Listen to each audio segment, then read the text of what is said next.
Good morning, and welcome back to the Business First Creatives podcast.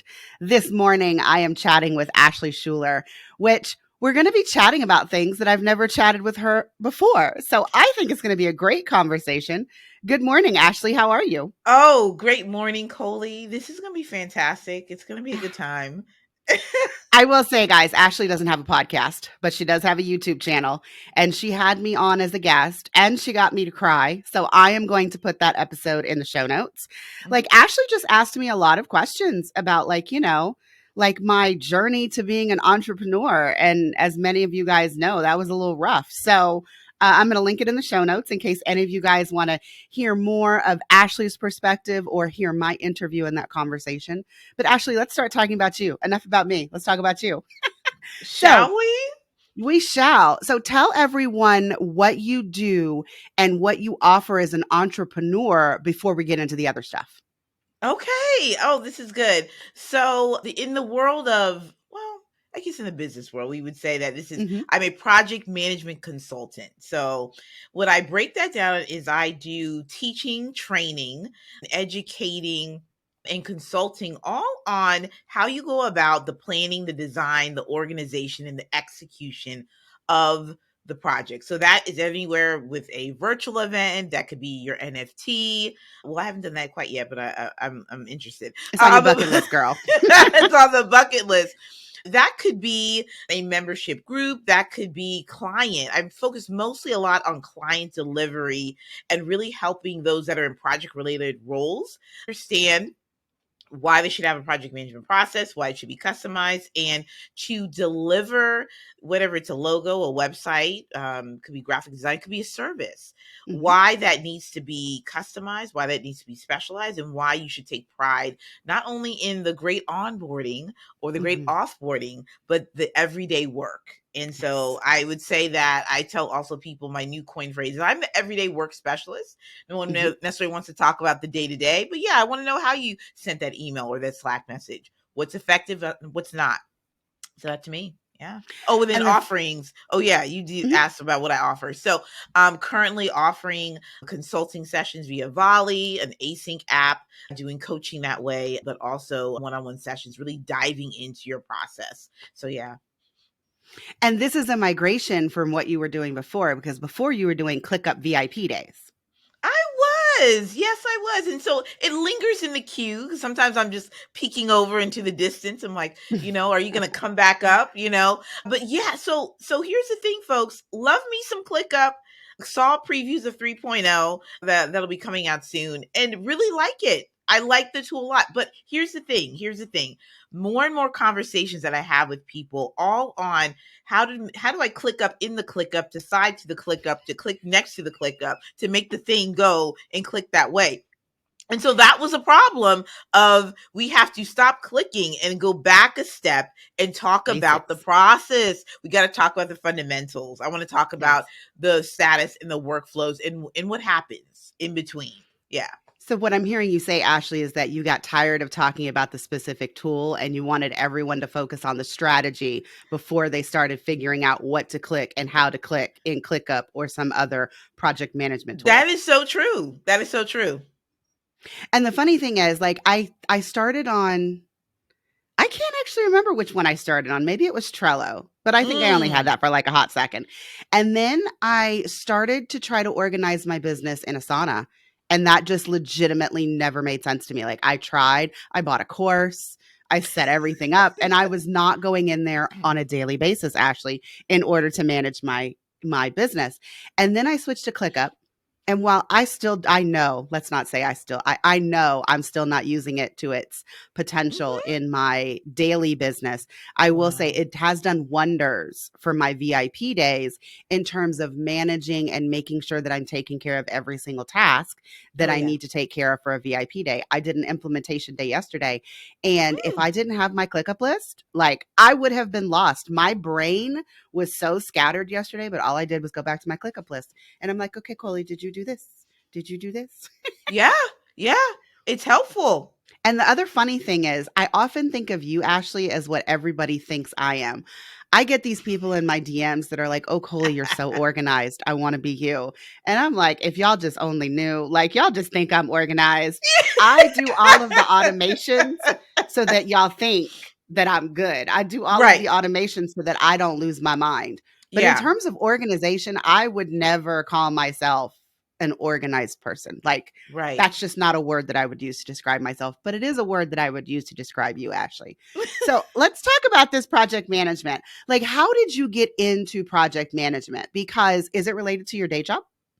Well, I do want to go back until when I was a wee one. I do want to Okay. go back. I do want to go back when I was organizing birthday parties. And so the huge thing is that what most people don't realize is that even in their respective roles, everyone has done projects. Everyone has managed them. And so the thing about the definition of a project is that it is literally like it can be all the things, a birthday party. It can be your actual term papers. It could be a process. Oh, I need to, establish like a better thing to manage my time. There's all these Mhm, different things, right? And so I found myself always the one that leading out things that ended up having a particular service or a result or a particular experience. And mhm, that's the roles that I was always in. And so I found myself in that role. In my career, I found myself in operations. So it was always Ashley, take care of X, Y, and Z. And so that's essentially a lot of how I got into it, kind of in a nutshell. That was it. I was always in roles that I was arranging people, processes, things, and making sure things got done. Yeah. and I know that you not only help, like, individual entrepreneurs like myself, but you Yeah. also help, small organizations and actually some big organizations.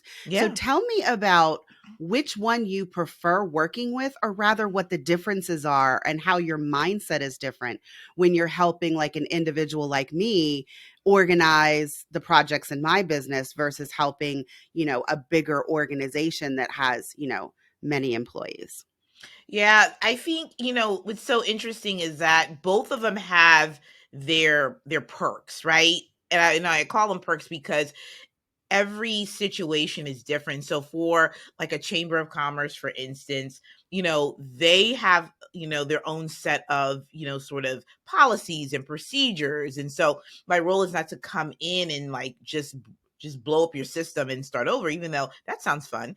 But That does sound fun. that sounds fun. But it's really me coming in for a particular program or initiative and saying, we need really good infrastructure on how we can launch this. How does this work? And so it's being able to deal with the existing processes, but it's also having the freedom to say, here's how things should be going moving forward, and being able to break some processes down, plugging in the people. So one thing that I most recently have just really focused in on is really people first project management, because I believe that I know for myself in my career, I've, kind of seen it where it's been sort of outcome driven. And while that's Mhm. fine, and or deliverable driven rather, there's people that are at the center of it, right? The engineers, and you got the coders, and then you got the folks that are, signing the checks and all these different things. So there's so many different layers to it. But going back to working with small businesses or organizations that have larger teams, it really is about understanding what's not working, understanding what exactly that they're looking to experience and what they want to see.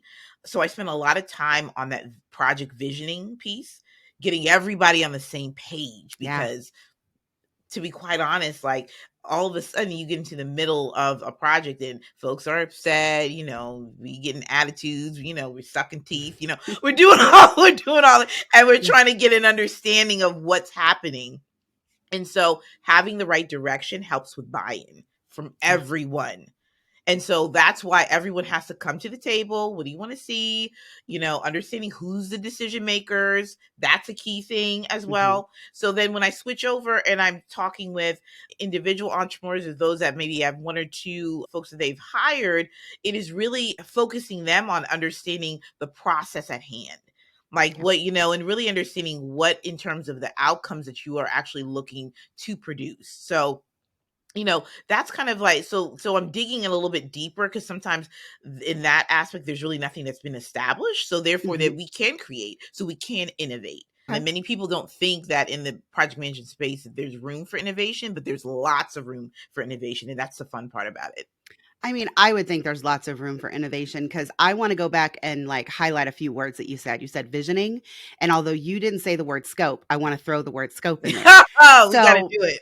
I mean, we got to do it. So, what I'm hearing is that when you have larger teams, you spend a significant chunk of time figuring out their vision and getting everyone to buy in to the same vision. But when it comes to individual entrepreneurs like myself, like, do people come to you with a vision? Do they come to you with a result that they need done? Or is it, Ashley, like, I just feel like I spend a lot of time in my business doing things that are not pushing my business forward or not being very productive. How can you help me? Like, I'm wondering if that's the difference or if you have a different view of being the person that performs the service. When people come to you, like, what is it that they say that they need from you, even if that's not what they actually need? Yeah, a few top questions are: I need to get organized. Can you Okay. help me? It is also, I'm looking at a couple different project management tools.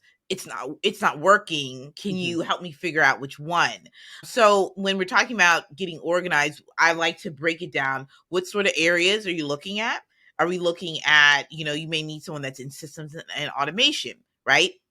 You might be looking at a Dubsado. Are we looking at client onboarding, right? Are we looking at client offboarding? Are we looking at, services? What exactly are you feeling? Like, what's the tension that you're Mhm. feeling in terms of that you feel like you're not in control, right? Yeah. And I often talk about the cost of disorganization, Ooh, right? And there's just a that's going to be huge the name of this episode. Thank you, Ashley.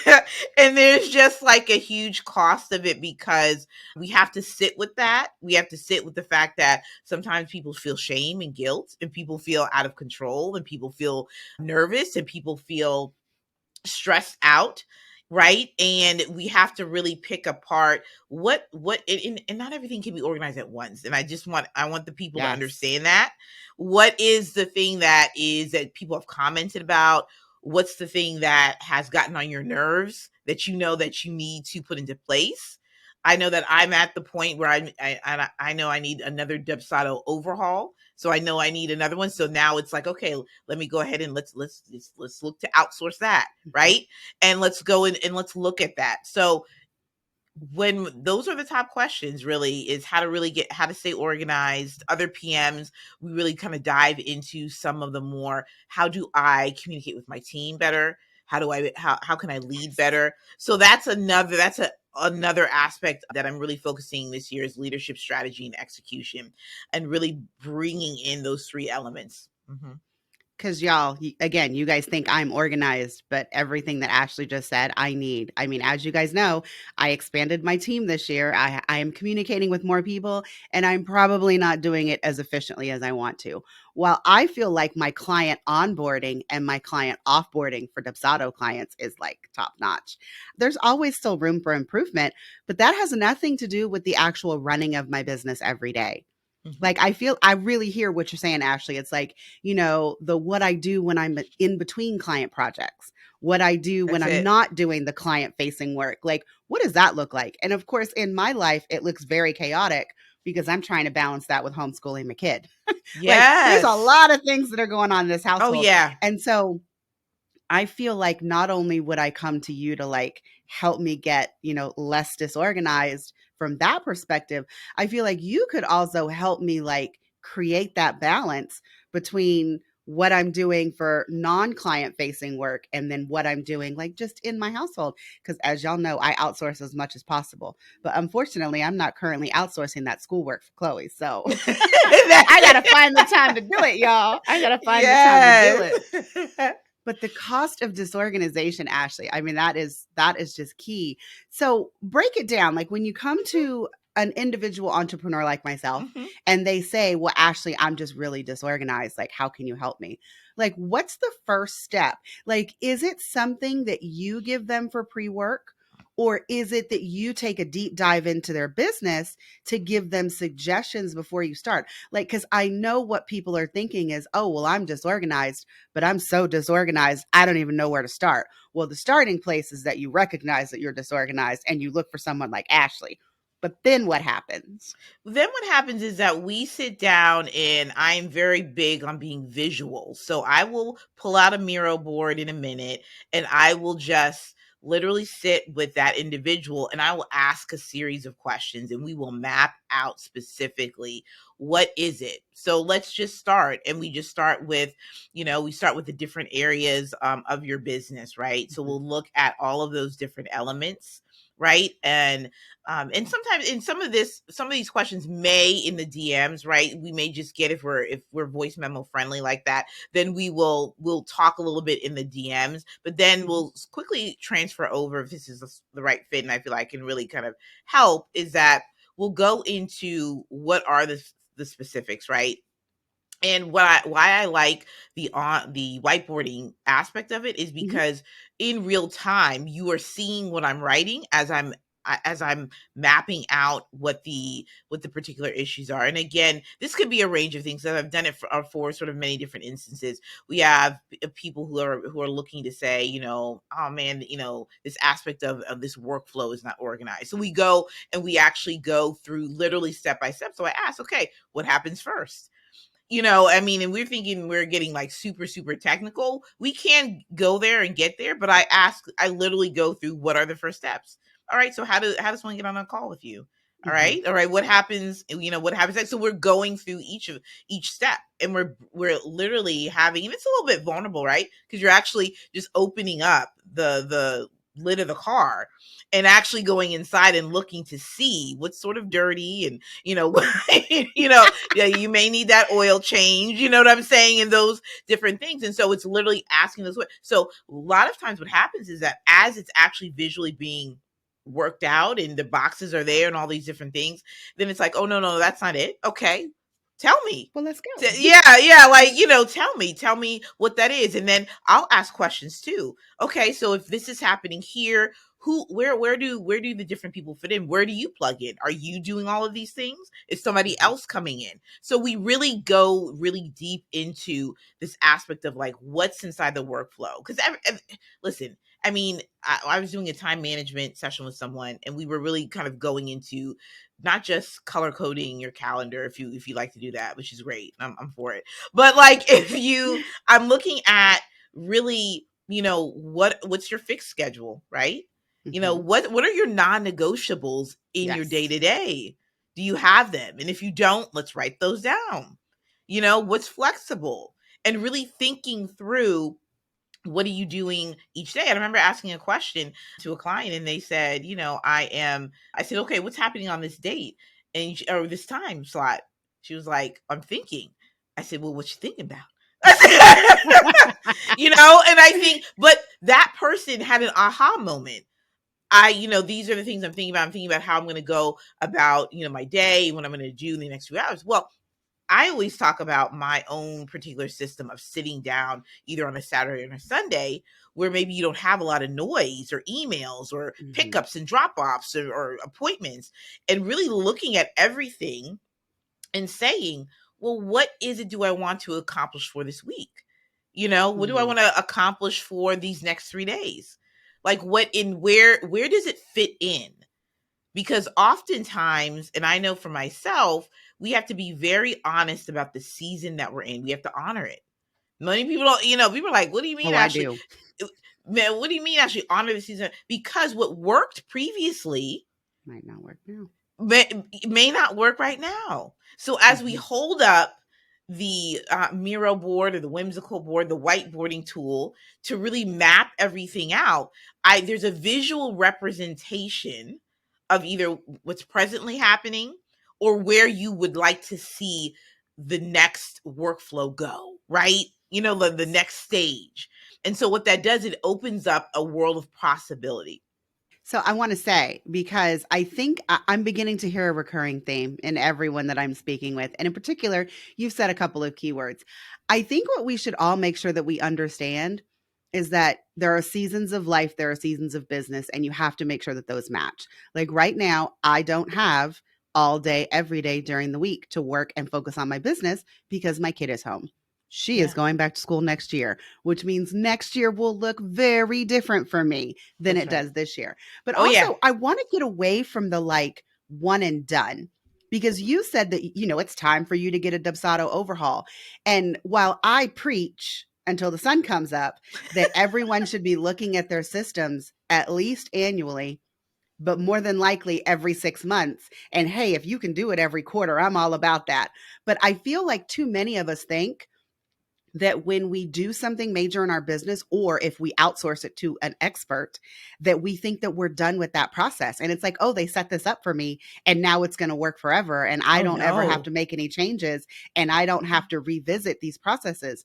And so making sure that people are actually taking the time to examine where they are in their business every quarter and whether or not the systems that were working for you last quarter are continuing to work for you Oh, that's this so quarter. good. Like, guys, let's just move away from the one and done. Everything in our business is a continual process. Oh Like, I yeah. tell when I coach photographers and, they're like telling me that this worked or that, they marketed in this way or they were charging everybody these prices. And I'm like, yeah, but you're not going to be doing the same thing 10 years from now. You shouldn't be doing the same thing 1 year from now. Like, things change, you evolve.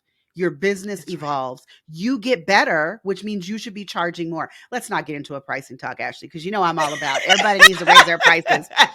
All problems in your business can be solved by raising your prices. Ashley knows this. But I did just want to like take a moment to like really talk about the fact that like let's talk about your lifetime client value. Do you have clients that come back to you after you've done like this one major service for them and they're like, "Oh, Ashley, that's still working, but now I think I need this." Like, do you have clients like that? I don't have a lot of clients like that. So I've had different engagements where I will do something where maybe I'll do something long term, Mhm. and I like to think of myself in this new season as being a fractional leader in an organization where I come in, I'm working with a particular PM or an integrator and really getting an understanding of what their role is and really being able to walk alongside them on Mhm. uncovering what are the gaps in their process. But I think, what's so interesting again, when you think fully about the client experience and fully about those types of things, I believe that's, probably where I've probably fallen short, just thinking about getting into your own self in terms of offers and things like that. You think about that aspect of what's that lifetime value like you just Mhm. talked about. So there's different things where I'm like, oh man, that's probably something that I should look at. So this one client that I do have that I'm ending the engagement, one of the things we talked about was a quarterly VIP day. Oh, That's gonna girl. go that we're gonna be doing. That's really gonna focus in on with the team, but also with the PM, and really going deep, doing a deep dive into things, scope creep. We're talking about risk Mhm. management. We're talking about all these different types of things, and really begin to dive into some of these niche PM topics that maybe not is always talked about, especially in the online business world. Nobody's walking around like they're in their coffee, like, "Hello, risk." Well, it's like I gotta go run and call Colie today and talk about this. Nobody, Mhm. nobody's talking about it like that. So those are the types of things where I'm excited to engage just more in. Yeah. So for myself, I think 2023 is my year of like increasing my lifetime client value for the Dubsado Yeah. side of my business. Cause I one love thing that I that. realized, because I started doing them in 2021. And so now I've got like a bunch of people that I set up 2 years ago, a year ago, six Mm. months ago. And what I'm finding is that now they are reevaluating their systems. They're figuring out that things need to change. Wow. And so they're coming back to me and they're like, well, Colie, how do I make these changes? And I mean, Yes. once you've done a VIP experience with me, unless you completely change your business, and I mean like your ideal client, what you're offering, like it's completely different. You don't need to do a whole nother VIP experience with me because as Ashley said, like I sit down, we talk about everything in your business before I get in there. But guys, it is something that you do have to mark on your calendar, even if you're not coming back to me. Like, even if you're doing these things internally or you're working with someone like Ashley and you're, figuring out the Yeah. processes in your business, like everyone should have at least one day on their calendar a year where you are dedicating yourself to figuring out if things are still working and what changes you need to Mm, make. And then you make the decision, are you capable of making those changes? If you are, great. Maybe you have some tools from the person that you hired that's last right. time. Maybe they gave you some SOPs for how to change things. That's And right. if they didn't, maybe you need to go back to them, or maybe you need to go with a different kind of specialist. But, you know, in our business, Yeah. we make these major investments to get us going. And I think sometimes we're a little blind to the fact that that's not something that we can stop. Like, you have to continue to invest in the systems in your business so that you can make sure that you are optimizing your time inside your business so that you can reclaim as much as possible Oh, to spend yes. on the things outside your business. Oh, yes. Oh, yes. That's really true. And I like that you have said that you have to go with, your idea of like quarterly, 6 months, right? And I'm a big believer in that too, every quarter. Looking at the process. I'm a big believer too in lessons learned and Mhm. sitting down and getting an understanding of what's worked, what hasn't worked, and where are the tweaks that you can make. Do you necessarily make everything right then and there? But documenting what should move forward. Documenting.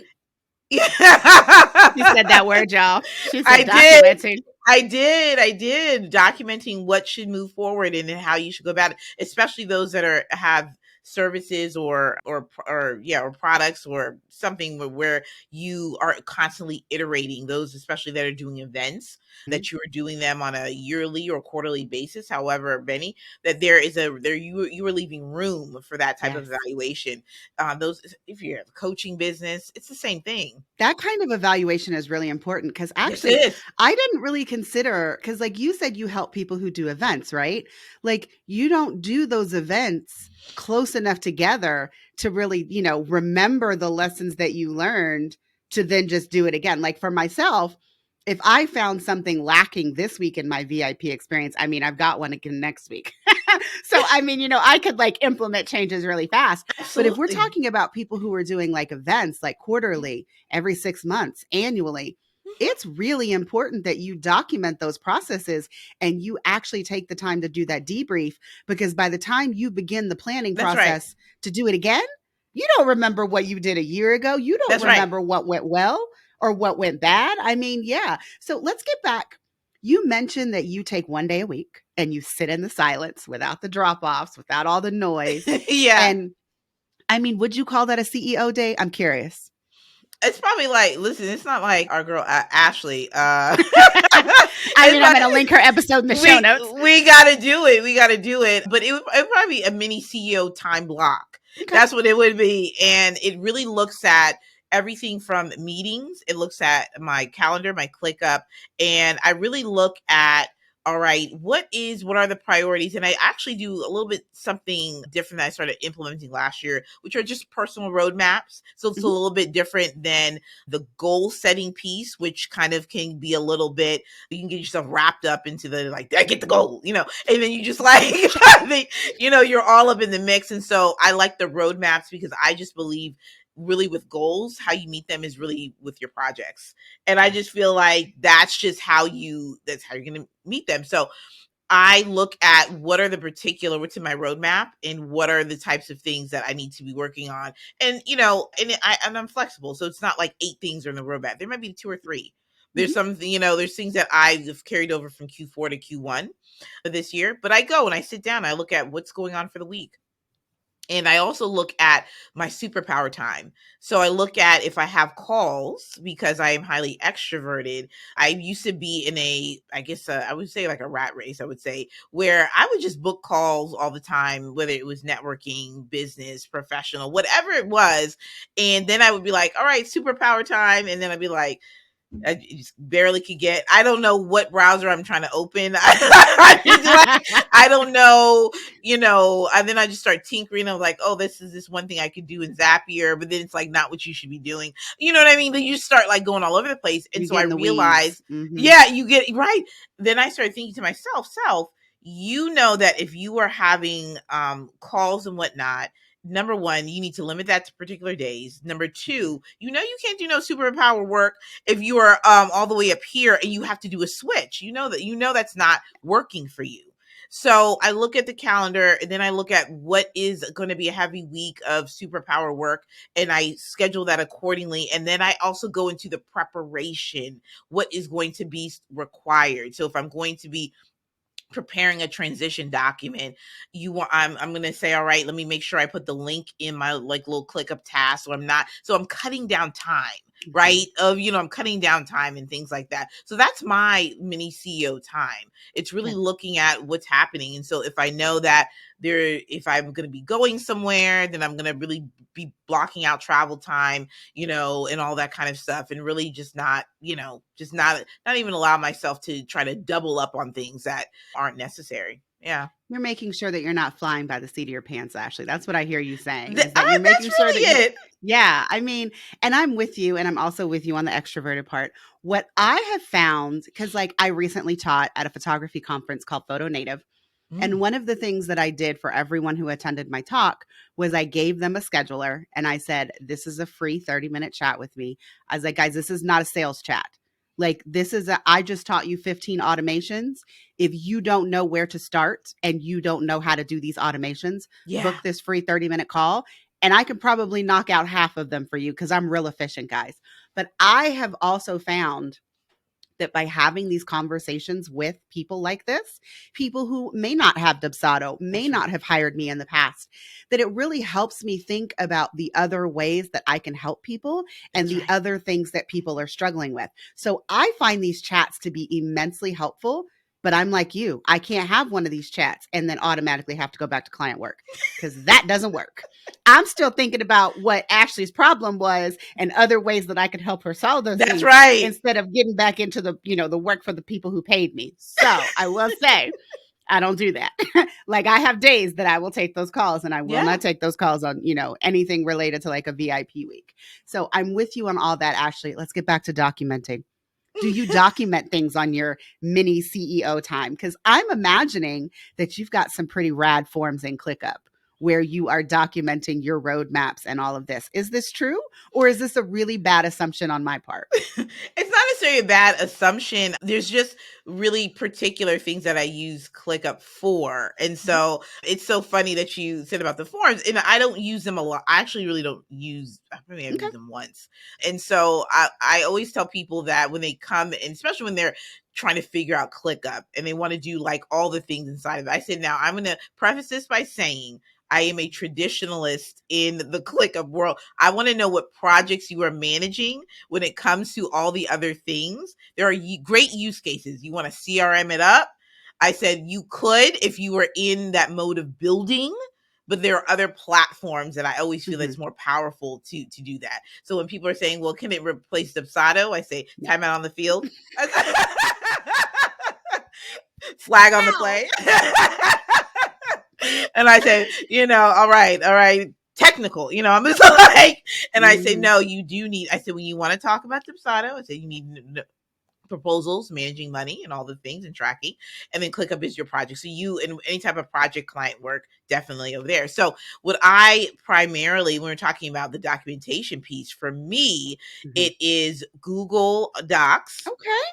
It is Google Docs. And what I love doing is I do love attending workshops with other operations and professionals, because what happens is that, yes, I might have my own way of doing things, but then it's like, well, what have the others learned? And so I have a great relationship with this agency that is in California, the Digital Jane. And so they put on these workshops, and I went to an SLP workshop. I said, this is great because I'm on the journey of outsourcing different aspects of the business. So let me go ahead and just put a pin, right? So I said, let me just go back and do that. And so I've also been introduced, and OBM told me, Ashley, you definitely have to go and do Scribe and go and start recording the things that you're doing. So those are the ways that I am utilizing. Now, one thing I have to do, shout out to, we're just doing little done in a day shout outs. Ashley Pendergraft. So shout out to her because she does the Zapier, her Zap flows that are in, I call them Zap flows, in Whimsical. Yes. And so I finished an overhaul of that.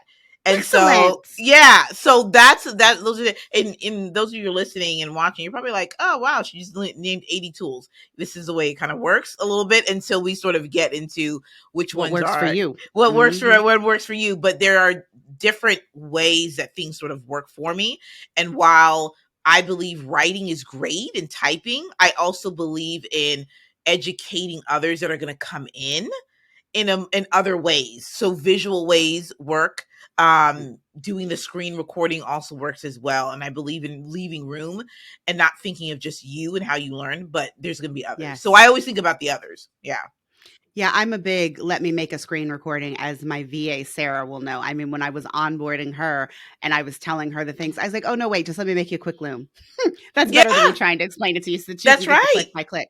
Someone also recently introduced me to Tango, which will Yes. record you. Oh my gosh, Ashley. Yeah. I mean, Yeah. guys, for those of you that are not familiar, Tango is a program that will basically record all of the clicks and all of the things that you do, Yes. and it will actually give you the workflow steps typed Yes. out based on what you did while it was recording you. It's That's right. amazing. But I mean, I didn't even think about that. Now I've had the 3 Ashleys on my podcast: Ashley Pendergraft, Ashley King, Ashley Yeah. Shuler, all from the Done in a Day program. All right, Mhm. Ashley, we are getting ready to wrap this up, but I want Okay. to ask you, since you mentioned it and you knew that I was going to ask you anyways, what are you currently outsourcing in your business, or what do you see yourself outsourcing in, like, let's say, the next 6 months? Oh yeah, I love this question. A few things. So first is my podcast. So I do have my podcast. So here's the thing. I didn't know that. So right. So it comes in seasons and waves. So we're, and so I'm taking my Okay. yeah. So right now we're in the communication season, and so what I've done is I outsource my audio and I outsource my show notes, Yeah, which has me been too. great. Which has been great because that's, this aspect of doing it all yourself. You don't have to. So Mhm. there are, many great, like you said, podcast companies and different things. And so I'm in the process of aligning a lot of my content and my messaging. And so I take my time. So there'll be some other types of changes. I start building this whole Awesome. thing along. But yeah, the show notes, that has been a great thing. I just reached out to someone to really help with what I love to call my content knowledge repository. So one of the things I'm huge as PMs, or even just really as business owners, I'm really big on how people are stacking and categorizing their knowledge. Huge on that. Like, it's a thing. I want to know if, yeah, Colie, I mean, I can just see now I feel like I know, like, where you should be, like, categorizing all your things. I mean, But and when I stop hitting record, we can totally talk about this girl, because you got my attention. and so for me, so this was back in maybe 2019. I had this, like, I started really trying to take Instagram seriously and posting and all this. And I was like, you know what happens if someone, like, took my account and, like, I then my content's all gone and I have to start Mhm. over, right? And this was like semi before, like, this was like a legit And thing. this is a real thing now. So, I mean, so guys, please don't think that Ashley is playing. I mean, I know many people who have just Yes. had their Instagram accounts hacked.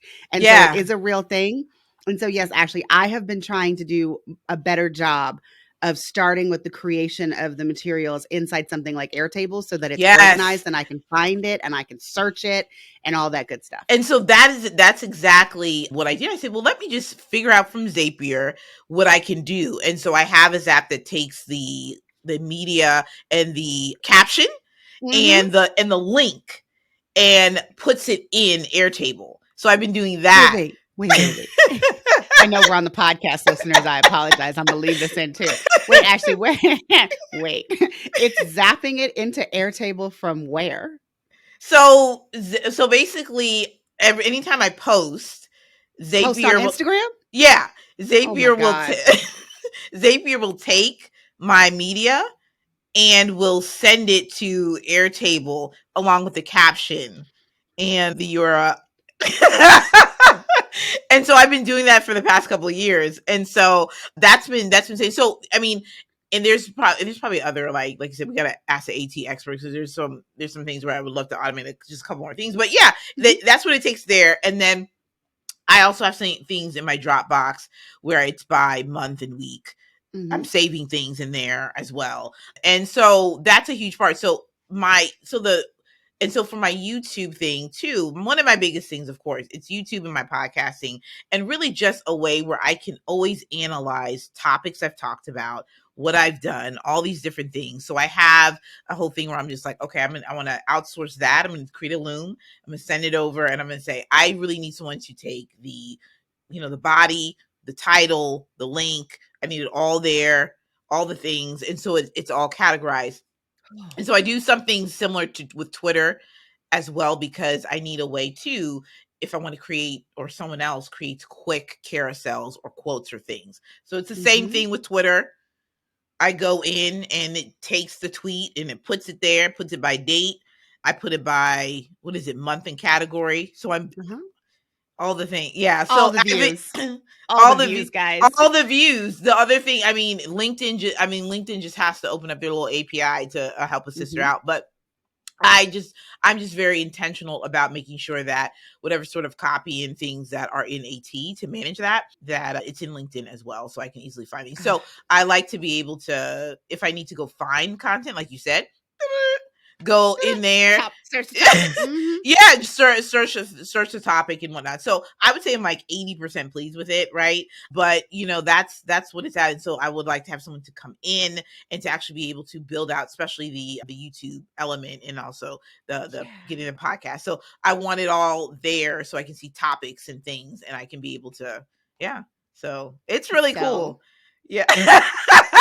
Sarah, if you're listening, Ashley just gave you a lot more work.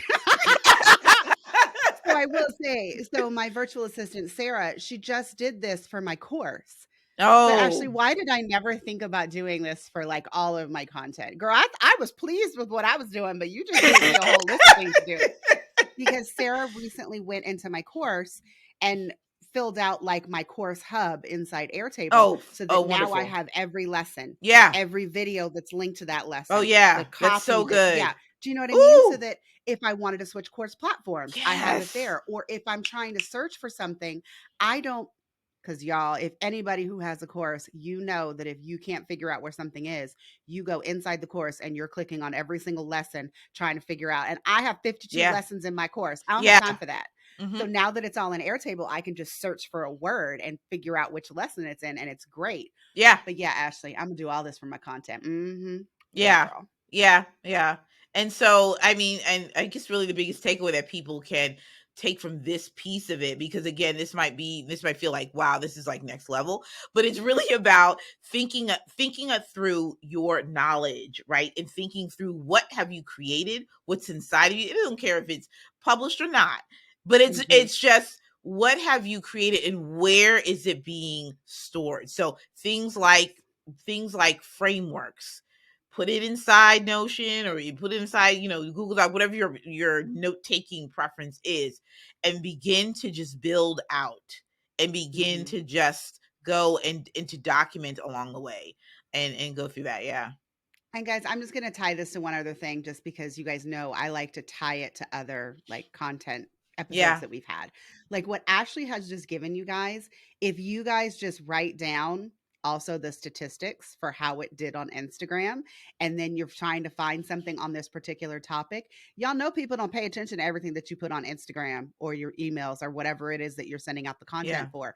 So if something performed really well, you should have it somewhere to where you will be able to reshare it either on the exact same platform or slightly tweak it for a different platform. So if it Yeah. really worked on Instagram, doesn't mean that you'll be able to just copy and paste it into LinkedIn and get the same return.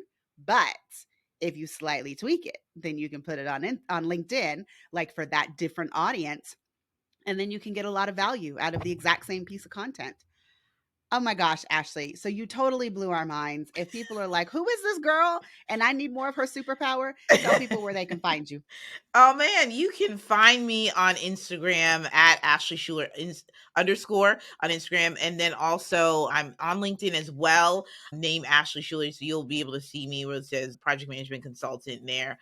And yeah, you can say all the things. Colie will have all the things In the there show notes, I sure will. in the show notes. But engage with me, voice memo, send me a video message, what have you.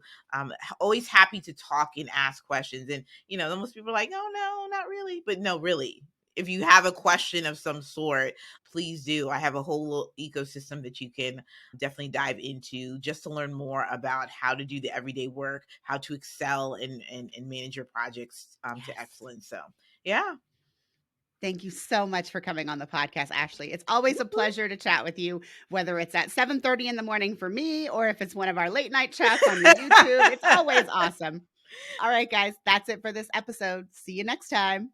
Bye.